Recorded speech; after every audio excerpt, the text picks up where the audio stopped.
Hemos elegido hablar de la ebullición en lugar de hablar del gobierno o de la oposición, porque creemos que es un tema mucho más trascendente e importante, sobre todo porque las cuestiones que nos han planteado seguramente a lo largo de estos años respecto de la ebullición, en concreto de la ebullición del agua, no son unas informaciones muy fieles, muy exactas, y nos interesa puntualizar y concretar una serie de extremos para que podamos desmontar la idea de que el agua hierve a 100 grados, porque vamos a empezar con una afirmación un tanto sorprendente a lo mejor para algunos de ustedes, es que el agua casi nunca hierve a 100 grados, solo hierve a 100 grados en unas condiciones muy peculiares, tan peculiares o tan concretas que casi nunca ocurre en nuestro entorno. Dicho eso, y como afirmamos que tenemos que contarlo en un idioma comprensible, porque quizá para hacerlo de otro modo no estaríamos hablando en este vídeo, tenemos que saber cómo lo contamos. Pues miren, vamos a contarlo en Román Paladino, diciendo, miren, en los líquidos existen un conjunto de moléculas del líquido que están aquí, en la fase llamada líquida, todas ellas juntas, apelotonadas, como un conjunto de canicas de vidrio que resbalan las unas sobre las otras, separadas por una superficie aparentemente elástica que limita el líquido con respecto del gas. El gas que en este caso vamos a suponer que es aire. Ese proceso de tránsito del estado líquido al estado gaseoso, en el caso del agua diremos de líquido a vapor, consiste en una pelea, en un combate, en un quiero escaparme del agua y no te dejo, que es lo que intentamos materializar simbólicamente en este dibujo. Las moléculas del líquido pretenden pasar a la fase de vapor, al estado gaseoso, luchando con las moléculas que están en el gas, que son en este caso moléculas de aire, pero claro, si hay moléculas del líquido que han pasado al estado gaseoso, también habrá moléculas de color rojo que estarían aquí en la fase gaseosa. Estas moléculas del gas, por decirlo de alguna manera, oprimen al líquido y no lo dejan pasar al estado gaseoso, y es una batalla entre dos fuerzas las que ejercen las moléculas del líquido que quieren escaparse del líquido y pasar al estado gaseoso, y la dificultad que entrañan las moléculas que están en estado gaseoso y que impiden que las moléculas del líquido pasen arriba al estado gaseoso. Eso ocurre de diferente manera según que en el estado gaseoso haya muchas moléculas de agua o pocas moléculas de agua. Fíjense, aquí hemos dibujado pocas moléculas de agua, lo que representará poca dificultad para que las moléculas del líquido atraviesen esa barrera de separación y pasen al estado gas. Más dificultad ocurrirá en este dibujo que traemos aquí, en donde se ve que hay muchas más moléculas de gas encima del líquido. Dicho en términos corrientes sería, aquí hay mucha más presión de aire sobre la fase líquida que la que había en el caso anterior. Lo cual me lleva a afirmar entonces que la presión del gas situado sobre el líquido es determinante a la hora de hablar de la ebullición, lo cual quiere decir que, pues, por la presión que el gas ejerce sobre el líquido. Como en nuestro mundo habitual la presión atmosférica casi nunca es de 760 milímetros, pues casi nunca el agua va a hervir a 100 grados. Entonces piensen que en una ciudad como Santiago de Compostela, en donde la presión un día de invierno es de 710, bueno, la presión de un día de invierno contemporáneo es de 710 milímetros de mercurio, y un día de radiante sol veraniego pues es de poco más de 770 milímetros de mercurio, pues en todo ese ámbito de presión el agua hervirá a unas temperaturas que serán pues del orden de 97, 98, 99, 100, 101 grados centígrados, lo que nos lleva a poder afirmar que en una ciudad como Santiago de Compostela y otras miles de ellas, el agua casi nunca hierve a 100 grados. Y como queremos evidenciar esto, pues hemos preparado este vídeo, en donde además pues añadimos, oiga, y cuando hay una sustancia disuelta, esa sustancia disuelta también interviene en el fenómeno de la ebullición. Observen, hemos puesto aquí una serie de moléculas de un soluto que no tiene por qué estar relacionado con el disolvente, una molécula de soluto que estorba a las moléculas del líquido, del agua en este caso, a salir, tendrá que intervenir, influir en el punto de ebullición del líquido. Por eso las sustancias disueltas afectan a la temperatura de ebullición de las sustancias líquidas. O sea que es importante que conozcamos al menos estas ideas básicas sobre los líquidos, en donde hemos insistido aquí y allá en el hecho de que las sustancias líquidas o gaseosas evidencian en su comportamiento que están constituidas por moléculas independientes las unas de las otras. Pues aquí hemos traído también un dibujo de una experiencia muy sencilla en donde hay mercurio encerrado dentro de un recinto, en donde hemos colocado sobre la superficie del mercurio unas pequeñas partículas de lámina de vidrio. Al hervir el mercurio, esas láminas de vidrio frotan encima del vapor del mercurio como consecuencia del impacto que las moléculas del mercurio, grandes y robustas, provocan en la lámina de vidrio. Eso no sería más que una manera de visualizar el hecho de que los líquidos, cuando hierven, proyectan hacia el exterior sus moléculas. Diremos que de lo anterior, muy resumido, podríamos extraer las siguientes ideas. Es de que la explicación del fenómeno de la ebullición nos exige recurrir a la teoría cinético-molecular de la materia, y de que es un fenómeno en el que influye la temperatura y la presión, porque la agitación de las moléculas del líquido es función de la temperatura, pero van a salir o no del líquido en función de la dificultad que le ofrezcan las moléculas que están en estado gaseoso. Por eso la temperatura y la presión juegan factores determinantes en el fenómeno de ebullición. La temperatura podrá ser más baja si en el estado gaseoso que ocupa el espacio encima del líquido hay pocas moléculas, pues entonces las moléculas pueden abandonar el líquido con facilidad porque están a alta temperatura y las dificultades son escasas, o va a ser muy difícil de hervir si en la fase gaseosa que está encima del líquido hay enorme cantidad de moléculas. ¿Cuál es el caso de una olla a presión? Entonces, todos sabemos y afirmamos que la temperatura de ebullición del agua en una olla a presión es mayor que 100 grados porque la presión que hay allí es mayor que una atmósfera. Bueno, pues sepamos y tengamos asimilada la idea de que si la presión es más baja de una atmósfera, el agua puede hervir a temperaturas más bajas. Y de hecho, en nuestra cocina hierve casi siempre a temperaturas más bajas de 100 grados, 2, 3 grados por debajo de 100.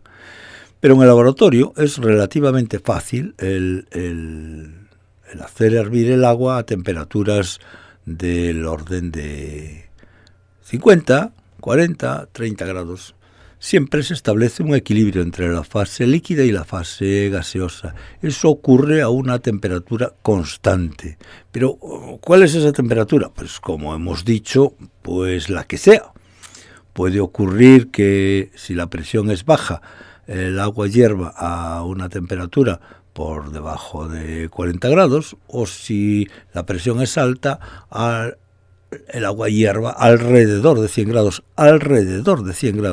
casi nunca a 100 grados. Entonces, vamos a ver si desentrañamos a lo largo de este vídeo algunas de las situaciones en donde pues el agua va a hervir a temperaturas muy bajas, del orden de 30 grados, a temperaturas del orden de 50 o 60, cuando la presión es del orden de 150 milímetros de mercurio, o del orden de 100 grados, como ocurre en nuestra casa. Para realizar la experiencia, introduciremos un poco de agua en un tubo de ensayo, o en un tubo provisto de una tubuladura lateral, que nos va a permitir, por una parte, extraer aire a través de este tubo. Ahí hay una llave para poder regular la rapidez de la extracción del aire que está sobre el líquido y cuya presión conocemos mediante este tubo conectado con un manómetro. Este manómetro no es un manómetro típico de un laboratorio, es un manómetro que procede de otro equipo de medida que no tiene nada que ver con una pieza seria de medida de presiones, pero es la más cómoda, es un manómetro metálico. Si no, habría que emplear un manómetro de mercurio, un manómetro diferencial de mercurio, complicado para el caso que nos ocupa. Y además un termómetro, claro, porque queremos conocer la temperatura a la cual hierve el agua. En síntesis, lo que haremos será disminuir la presión, haciendo actuar una bomba eléctrica o una trompa de agua que va a reducir la presión, absorbiendo, chupando el aire a través de este tubo, midiendo la presión con este manómetro y sabiendo la temperatura a la que está. Entonces intentaremos poner a hervir el agua a diferentes temperaturas en razón de la presión que se ejerce sobre ella. Haremos 3 tipos de experiencias. Una a una presión que en nuestro manómetro será de un vacío equivalente a 20 pulgadas respecto de la presión atmosférica del día, o a 25, o a 27, o a 28, lo cual equivale a unas presiones alrededor de un tercio de la presión atmosférica en el primer caso, 120 milímetros de mercurio en el segundo, y unos 50 milímetros de mercurio en el tercero de las situaciones que planteamos. La bomba de vacío la tienen aquí fotografiada. Es una bomba de membrana, una bomba aspirante impelente, una membrana que vibra por el movimiento de un motor y que extrae el aire porque hay una válvula. Consigue reducir la presión hasta los valores que están aquí. Son dispositivos caros, de dudosa eficacia, porque como verán el vacío no es muy importante. Y al lado tenemos una trompa de agua que hemos utilizado con éxito notable. Las trompas de agua funcionan según un principio, un teorema muy importante dentro de la dinámica de fluidos, que es el teorema de Bernoulli, y alcanzan unos vacíos del orden de 20 milímetros de mercurio, unos vacíos muy importantes. No vamos a hablar de la trompa de agua, pero me interesa decir solo 4 cosas. Fíjense, el agua circula por esta canalización, llega a un estrechamiento. Pues bien, el principio de conservación de la energía aplicado a un fluido en movimiento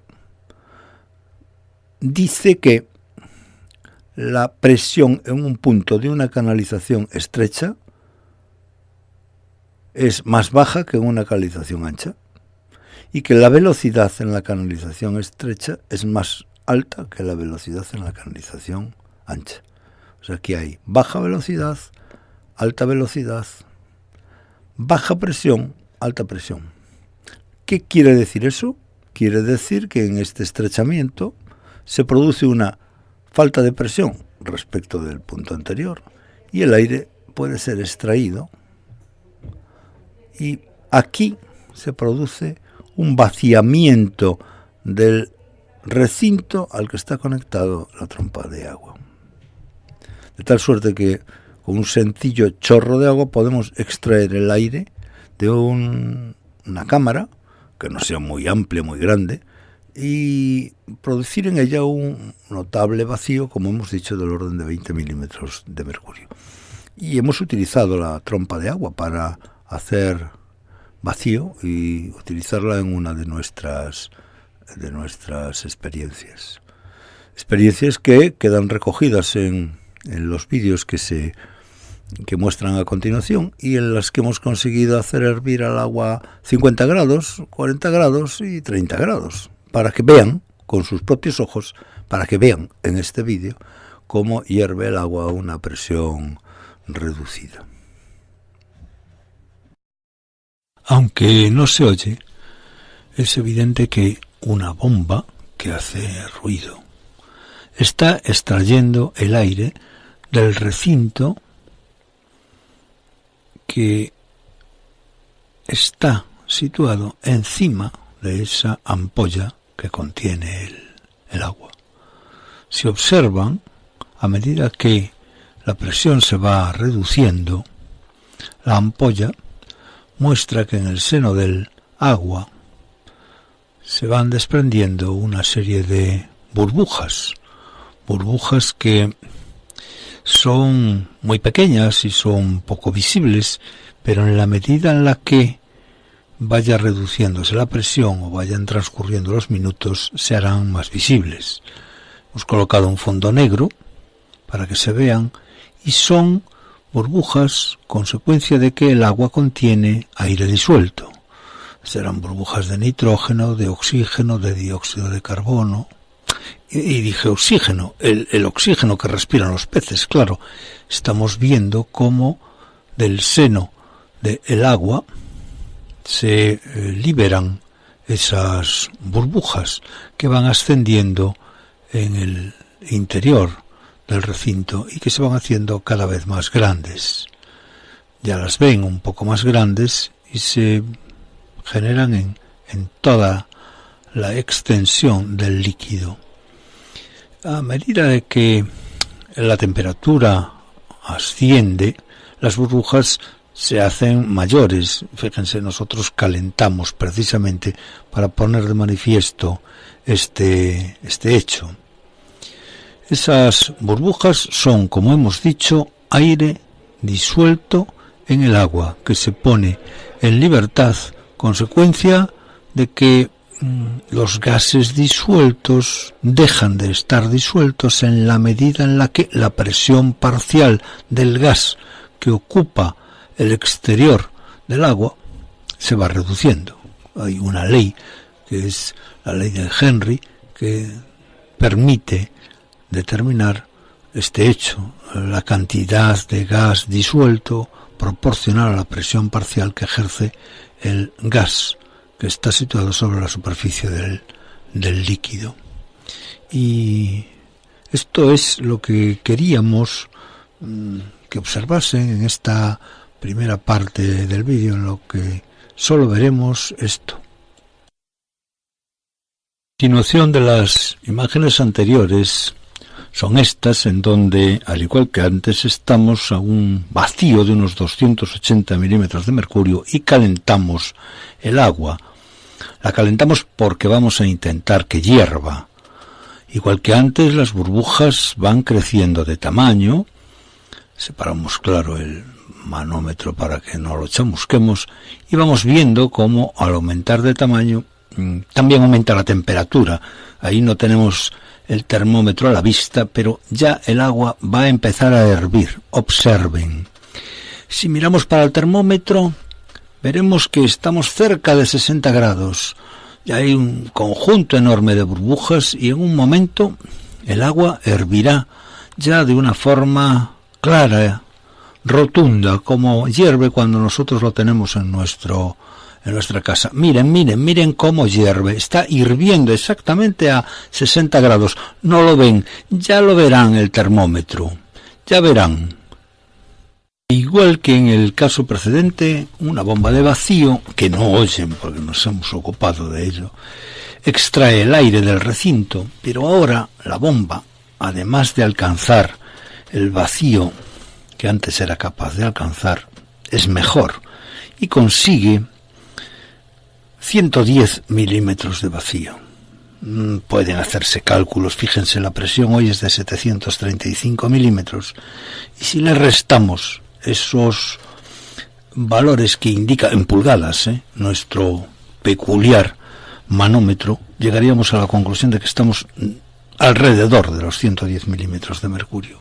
Igual que antes, empiezan a desprenderse burbujas que se harán cada vez más grandes, e igual que antes vamos a calentar el agua para que hierva.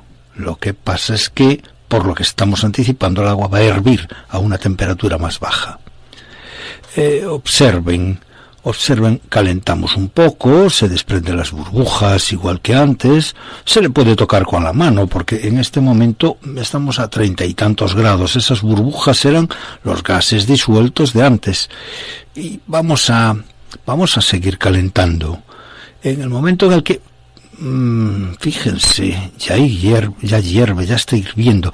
En el momento en el que alcanzamos una temperatura que yo ahora así, sin que la vean, les digo que es de casi 50 grados centígrados, el agua hierve francamente. A 50 grados centígrados se le puede tocar con la mano, está caliente, pero no hierve a 100 grados como ocurre cuando la presión es la presión atmosférica normal. En este caso, como hemos dicho, es una presión relativamente baja, reducida. Fíjense, 110 milímetros de mercurio es casi la décima parte. Y ahora aquí tenemos la confirmación de que mis palabras eran ciertas. El termómetro marca, como acabamos de ver fugazmente, 49 grados centígrados. Y esta es la temperatura de ebullición del agua cuando la presión es de 110 milímetros de mercurio. Si nosotros mirásemos unas tablas que presentaremos en otro momento de este vídeo, pueden observar que aproximadamente son ciertos estos valores, tanto de la temperatura de ebullición que hemos indicado, como lo correspondiente a esta presión, aunque, insistimos, nuestro manómetro es un manómetro peculiar, no es un buen manómetro, y entonces las indicaciones pueden no ser exactamente las que indica ahí.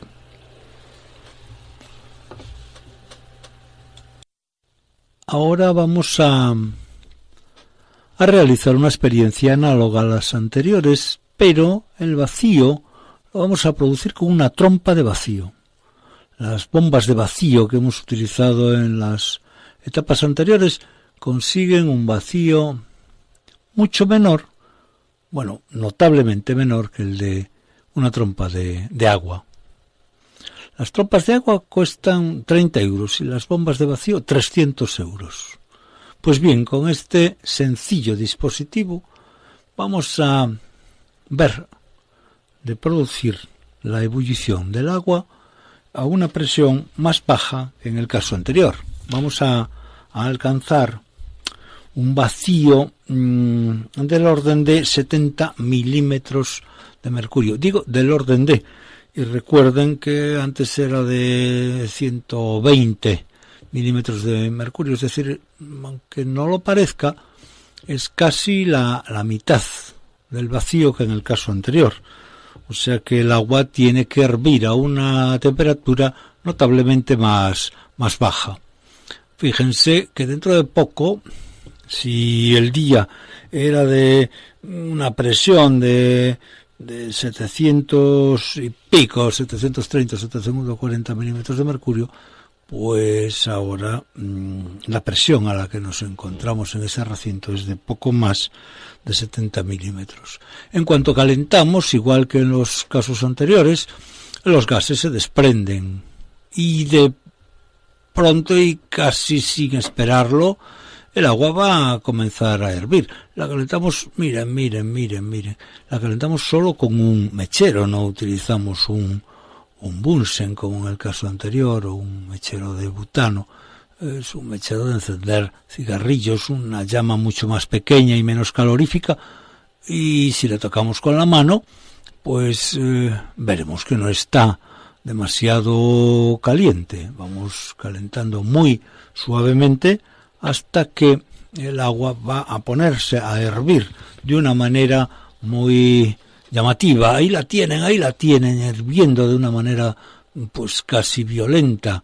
Y si miramos el termómetro, nos vamos a encontrar con que anda cerca de los 30 grados. Estamos hirviendo el agua a menos de 30 grados. Fíjense, el termómetro marca algo menos de 30 grados. Vamos a ver si nuestra cámara se acerca un poco mejor al termómetro y vemos si son 30 o un poquito más. Calentamos de nuevo, porque la operación hay que hacerla con lentitud. Y miren cómo hierve de una manera clara y meridiana el agua. Miren, casi de una forma violenta, porque no hemos colocado un plato poroso en su interior y toda la masa de agua se pone a hervir. Casi se proyecta hacia el exterior. Vamos a ver si nuestro termómetro indica aproximadamente unos 30 grados para esta presión que, expresada como vacío con ese manómetro, sencillo y primitivo, es casi 6 o 7 centímetros por debajo de la presión teórica de 760. Pero ese día la presión en nuestro caso no era de 760, era 730. Estamos aportando un poco de calor y el agua hierve. Si se fijan, hierve de una manera ya muy violenta. Estamos a 30 grados, Es una temperatura muy baja y el agua sigue hirviendo porque tenemos cerca la llama, solo cerca. El agua hierve y ahora vamos a intentar ver la temperatura que marca el termómetro. Observen, nuestro termómetro, que no se ve muy bien en este momento, está señalando más o menos 30 grados. El agua continúa hirviendo, pero no la vemos mientras fijamos nuestra atención en el termómetro. Pero vamos a girarlo un poco y ya verán el termómetro. Vean, giraremos un poquito y podremos ver perfectamente que está marcando, ahí, la ven, 31, 32, está hirviendo a esa presión tan baja de unos 40 milímetros de mercurio y de una manera franca, de una manera clara, de una manera rotunda, y claro, nosotros podemos tocarle con la mano sin ningún problema, claro, porque la temperatura es así de baja, claro. Entonces, con esta presión tan baja, nuestro barómetro indica 40 milímetros de mercurio. Le podemos suministrar calor, decíamos, incluso con la mano, porque está a la temperatura corporal, No crean ustedes que nos va a quemar, no, realmente le estamos suministrando calor. Vean,